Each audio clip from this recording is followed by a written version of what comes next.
nggak sih mendukung Palestina? Ketika kita mulai bosan dan lelah dengan berita tentang Palestina, maka ingatlah bahwa dari pihak penjajah mereka tidak lelah. Mereka terus membantai, menggenosida. Belum lagi dari pihak munafik.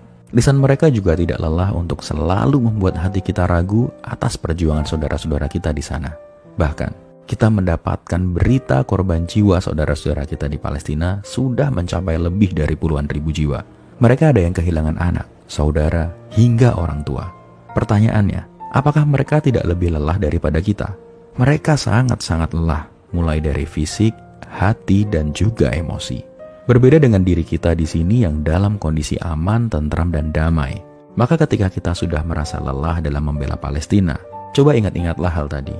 Karena satu hal yang pasti, mungkin dunia menganggap Palestina itu terjajah. Tapi sesungguhnya kitalah yang terjajah jika kita lelah menyuarakan kebenaran dan keberpihakan kepada Islam. Perang bukan hanya di Palestina, tapi juga di sosial media. Bukan hanya perang senjata, melainkan perang pemikiran dan perang informasi. Saudara kita di sana tidak meminta kita untuk datang ke sana, dan kita juga belum tentu mampu untuk sana. Punya uang juga belum seberapa. Lantas apa hal terbaik yang dapat kita lakukan? Tulisanmu, narasimu, kontenmu, semua itu adalah peluru. Mereka, para Zionis, begitu gencar menyebarkan narasi dan informasi yang salah agar dapat mempengaruhi banyak orang. Maka tidak heran banyak teman-teman, saudara, atau bahkan keluarga kita sendiri cenderung abu-abu bahkan pro terhadap Zionis. Ini adalah tugas kita untuk melawan mereka. Ini senjata kita. Diksi dilawan diksi, argumen dilawan argumen, statement dilawan statement, video dijawab dengan video. Informasi yang salah bantah dengan informasi yang benar. Tunjukkan kepada dunia seperti apa kebenarannya. Saudara kita berjihad fisik di sana, maka kita berjihad melalui media sosial di sini. Percuma kita lantang bersuara, tidak akan ada yang mendengar. Kita juga bukan siapa-siapa. Kita tidak akan menimbulkan efek apapun. Kita tidak akan membuat dampak yang begitu besar. Suara kita tuh nggak ada gunanya. Anda salah besar, membuat Anda berpikir tidak dapat melakukan apa-apa, dan membuat Anda merasa tidak berguna. Itu adalah keinginan mereka. Itu adalah tujuan besar mereka. Agar apa? Agar tidak ada yang menyuarakan kebenaran. Lalu merekalah yang akan menguasai media informasi. Postingan kalian begitu penting. Tweet, story, VT, Reels, semuanya penting.